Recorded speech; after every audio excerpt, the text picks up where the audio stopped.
9వ అధ్యాయము పరమాత్మ స్వరూపం ఎట్టిది. శ్రీరామచంద్రుడు మరల ఈ విధంగా ప్రశ్నిస్తున్నాడు.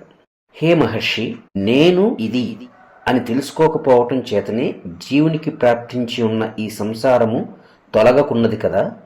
అయితే ఈ సర్వజీవులలోనూ ఉంటూ సర్వజీవులు తానే అయినవాడు ఎవడు?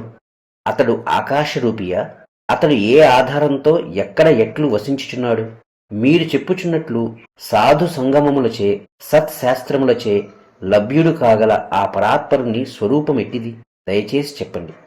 అందుకు శ్రీ వశిష్ఠ మహర్షి, నాయనా రామ, జన్మ అనే అరణ్యంలో సంచరించుచున్న ఒకానొక చేతన జీవునియందు ఇతడే పరమాత్మ అనునట్టి బుద్ధి ఉంచువారు ఎంతటి పండితులైనా మా దృష్టిలో సంపూర్ణమైన అవగాహన కలవారు కాదు.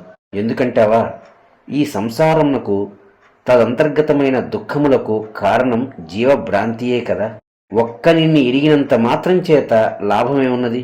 ఒకానొక జీవుని జీవత్వముతో ఉపాసన ప్రారంభించి అటుపై క్రమక్రమంగా సర్వజీవులు పరమాత్మ స్వరూపమే అన్నట్టి సర్వాత్మభావమును గ్రహించినప్పుడే దుఃఖములన్నీ తమంతట తాము స్వయముగా ఉపశమిస్తున్నాయి. విషము తొలగితే ఆ విషము యొక్క ప్రభావం తొలుగుతుంది కదా. అట్లాగే దృశ్యము పరమాత్మ స్వరూపంగా అనుభూతం కాగలదు. శ్రీరాముడు, ఓ బ్రహ్మజ్ఞ, పరమాత్ముని రూపమేమిటో ఉన్నది ఉన్నట్లు వర్ణించండి. మీరు చెప్పేది విని ఆ పరమాత్మను దర్శించి మేము ఈ మనోమోహం నుండి సంపూర్ణముగా విడివడగలుగుతాం.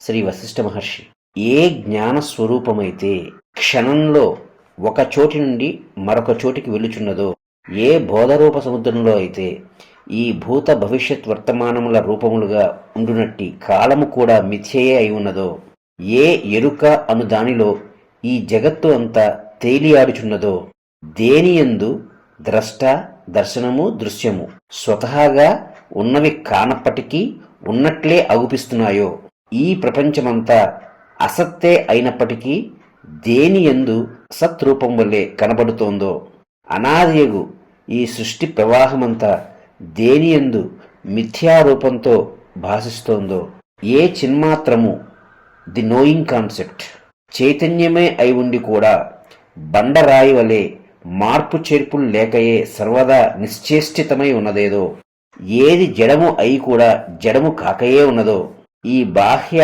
అభ్యంతర వస్తువులన్నిటితో శరీరాదులు మనోబుద్ధి అహంకారాలతో కూడి ఉండి సర్వ వ్యవహారములు నిర్వర్తించుచున్నదేదో, నాయన అదియే పరమాత్మ యొక్క స్వరూపము. సూర్యుడు మొదలైన ప్రకాశ పదార్థములన్నిటి యొక్క రూపము వెలుతురే కదా. ఈ కనబడేదంతా దేనిలో ఉన్నదో అదే పరమాత్మ యొక్క పరివేష్టితమని గ్రహించు. అందుకు శ్రీరాముడు మరల ఇట్లా ప్రశ్నిస్తున్నాడు. పరమాత్మ ఒక్కటే సద్రూపము. ఈ దృశ్య జగత్తు అంతా అనిత్యము మిథ్య అని మాకు అనుభవపూర్వకంగా తెలిసేదెట్లా? అప్పుడు వశిష్ఠ మహర్షి, ఓ రామ, అటు ఆ ఆకాశము వైపు చూడు. అక్కడ ఏదో నీలంగా కనబడుచున్నది కదా. అయితే ఆకాశంలో నీలపు రంగు గల పదార్థం ఉన్నదా? లేదు కదా. ఆకాశము వాస్తవానికి శూన్యము రూపహీనమై ఉన్నట్లు చిన్మయ బ్రహ్మమునందు ఈ భ్రాంతిమయ జగత్తు కూడా కనిపిస్తోంది. అట్టి జ్ఞానము లభించినప్పుడు బ్రహ్మము యొక్క స్వరూపము స్వయముగా బోధపడుచున్నది. ఈ జగత్తు మిథ్యయే అను జ్ఞానము కాకుండా బ్రహ్మమును ఎరుగుటకు వేరే ఉపాయం అంటూ ఏదీ లేదు. ప్రళయకాలము అనబడు స్థితిలో ఈ దృశ్య సమూహములన్నీ నశిస్తున్నాయి. అప్పుడు ఆ పరమ పురుషుడొక్కడే శేషించుచున్నాడు. అట్లు మిగిలి ఉండేదే బోధస్వరూపము.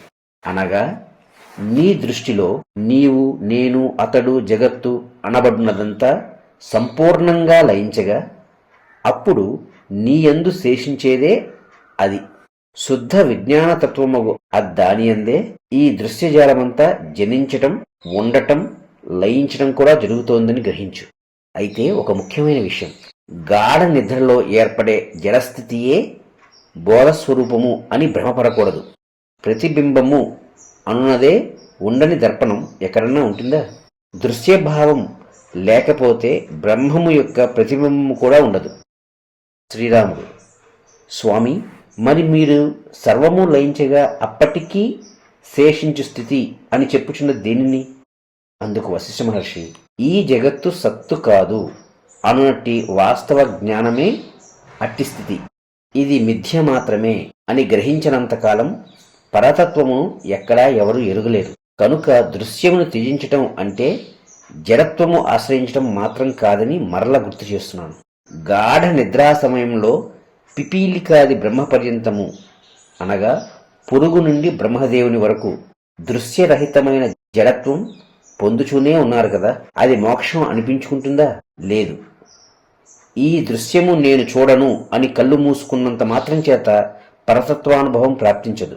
ఈ దృశ్యము స్వతహాగా ఉన్నది కాదు, ఇది స్వకల్పిత మాయ చేతనే ఈ సమస్త ప్రాణులకు ఆయా విధములుగా తోచుచున్నది.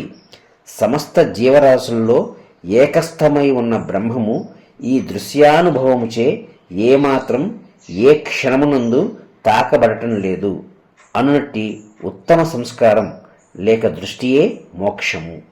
కనుక రామ, ఈ దృశ్యము లేదు, బ్రహ్మము మాత్రమే ఉన్నది.